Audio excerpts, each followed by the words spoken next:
창세기를 묵상을 통해 요즘은 이제 아브라함을 계속 묵상하고 있습니다. 12장에 아브라함이 등장을 하면서 갈대아 우르에 있던 아브라함을 하나님 불러내십니다. 그리고 하나님께서 약속하신 땅, 인도하시는 땅, 가나안 땅까지 오게 되었는데 문제는 왔는데도 멈추질 않습니다. 가던 길을 멈추질 않습니다. 계속 내려갑니다. 왜 자꾸 멈추지 않고 내려가는가 하면 그 땅이 자기의 마음에 들지 않았기 때문에 그런 거예요. 자기가 원했던 땅이 아닙니다. 여러분 12장 잠깐 가서 보시면 접어두시고 중간중간 어떤 일이 있는가 하면 7절 끝부분에 보면 그곳에서 제단을 쌓고, 그곳이 어딘가? 6절 세겜 땅입니다. 세겜 땅에 도착해서 예배를 드렸다, 이런 말씀이 나와 있죠.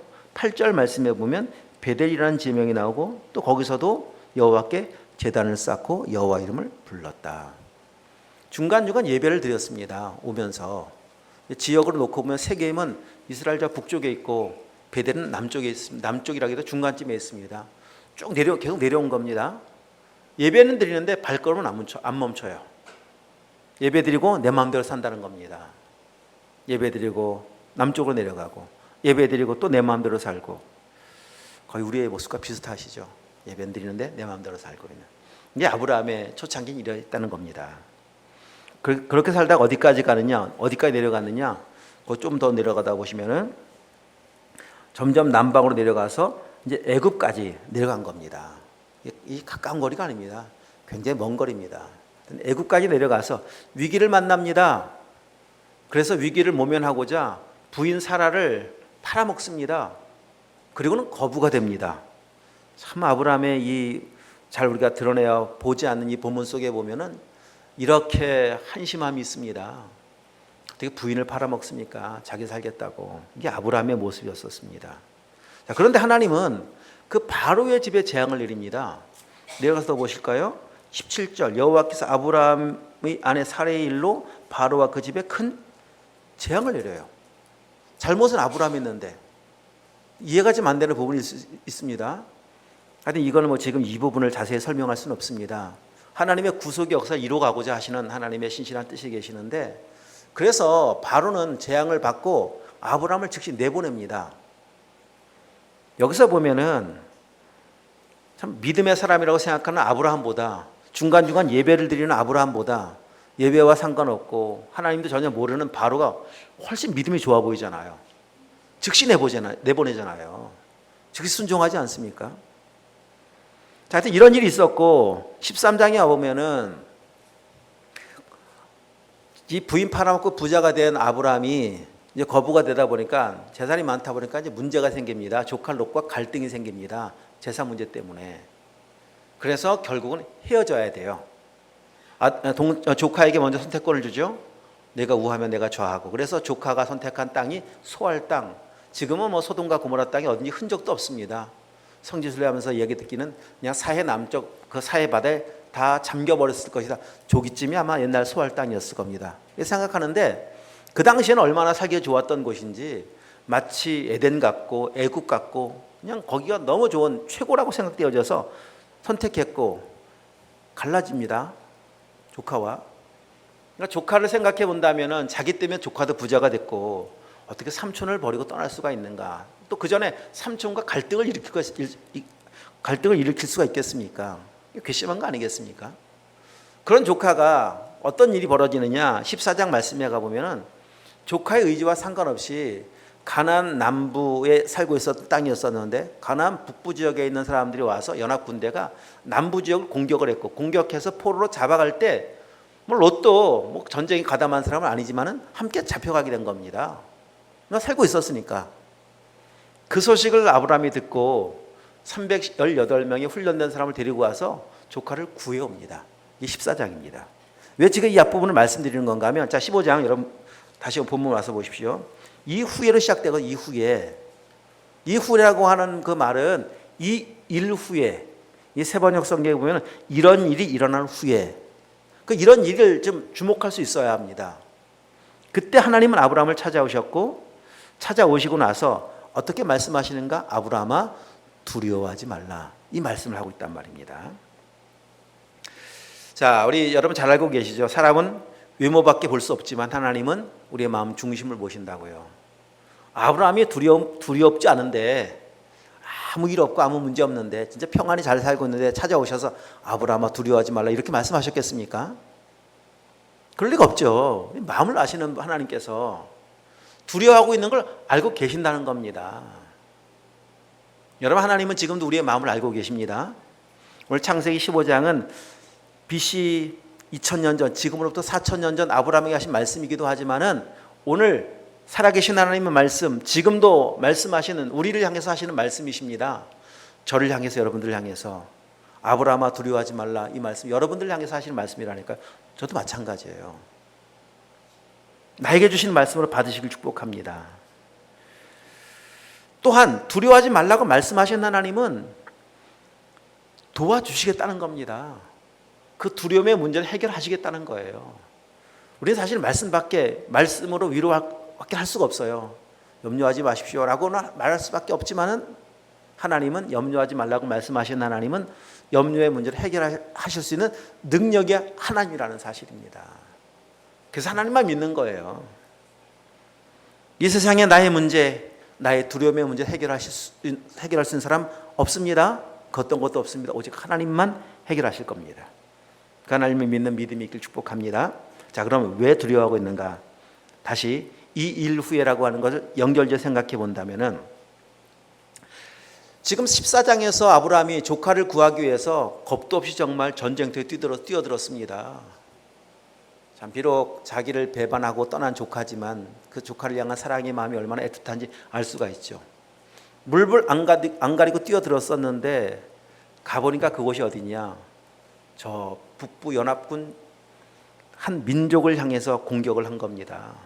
남부를 공격한 왕을 향해서 공격한 거고, 전쟁에서 하여튼 구사일생 살아 구출해온 건 맞는데, 승리를 하고 돌아오긴 돌아왔는데, 자, 이게 끝이 아니지 않습니까? 전쟁은 한번 공격해서 패배했다고 승리했다고 끝입니까?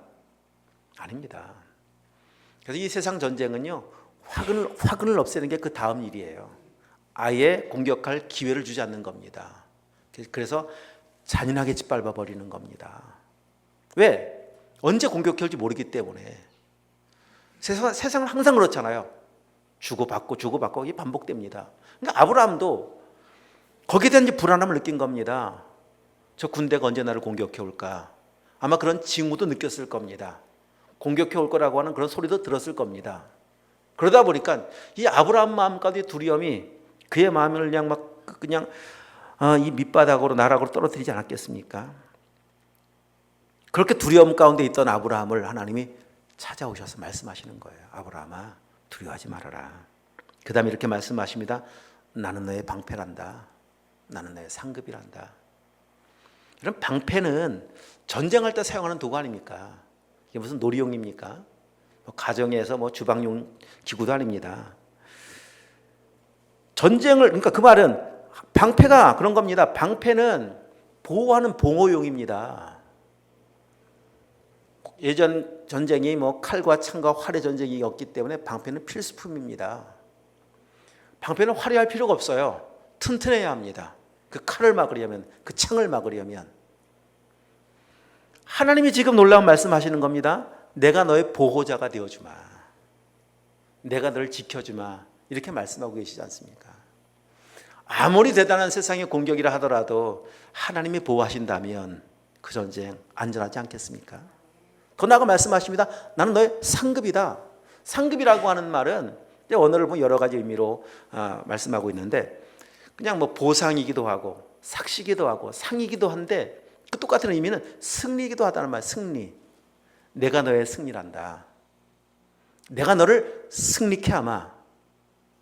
그 말은 무엇인 말씀인가 하면, 하나님이 아브라함의 삶에 만난 문제에 개입하시겠다는 거예요. 보호하시겠다는 것이고 승리로 이끌어 주시겠다는 겁니다. 하나님이 개입하시는 전쟁에 패배한 적 본 적 있나요? 성경에 수없이 많은 전쟁 이야기들이 나오지만은 환경은 너무 불리합니다. 전쟁이 될 것 같아 보이지 않습니다. 그냥 100% 실패할 것 같아 보이는, 패배할 것 같아 보이는 전쟁인데도 불구하고 하나님이 개입하시면 놀라운 승리를 거두는 이야기들을 수없이 많이 보았습니다. 오늘 여러분 이 말씀이 믿어지고 축복합니다. 하나님께서도 우리의 삶에 개입하셔서 우리의 삶의 문제에 개입하시고 우리의 삶에 놓여 있는 전쟁에 개입하시고 그 두려움의 문제 가운데 개입하셔서 반드시 우리를 승리로 이끌어 주실 하나님을 믿으시길 축복합니다. 자, 그리고 지금 아브라함에게 또 찾아와서 두려워하라고 말라 말씀하신 하나님은 이 말씀을 들은 여러분 아브라함이 어떻게 반응하는 걸까? 2절 한번 읽어보도록 하겠습니다. 2절입니다. 시작. 아브라함이 이르되 주 여호와여 무엇을 내게 주시려 하나이까? 나는 자식이 없사오니 나의 상속자는 이 다메섹 사람 엘리에셀이니이다. 그러니까 여기에 이 두려움의 문제가 고스란히 담겨 있습니다. 자, 전쟁을 앞으로 대비를 해야 하는데 지금 자기에게 속해 있는 자손은 단 한 명도 없습니다. 훈련된 318명을 데려갔다 오긴 왔지만은 전쟁을 치르면서 얼마나 많은 손실이 있었겠습니까? 앞으로 이게 뭐 전쟁이라고 하는 것이 한 번 전쟁으로 끝나는 게 아니잖아요.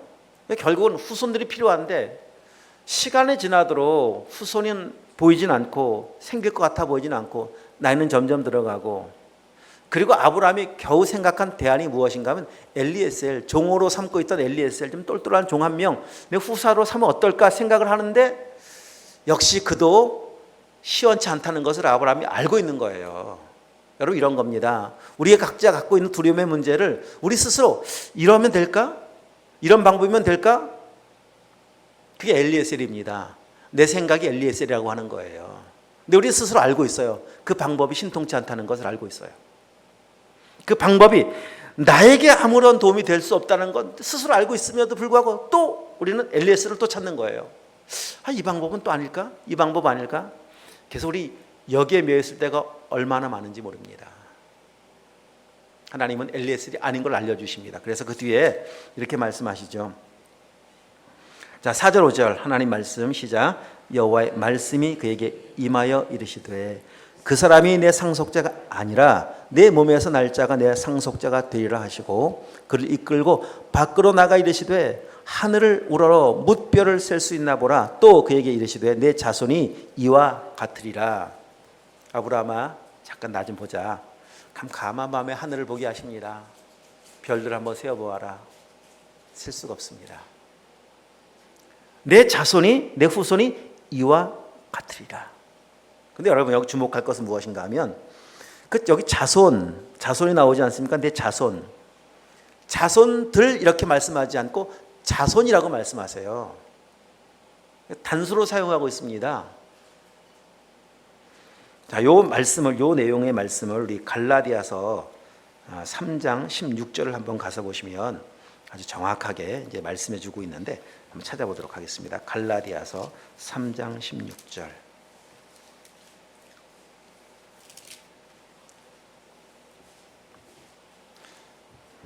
이 내용에 대한 말씀이 이렇게 정리되어 있습니다. 16절입니다. 시작. 이 약속들은 아브라함과 그 자손에게 말씀하신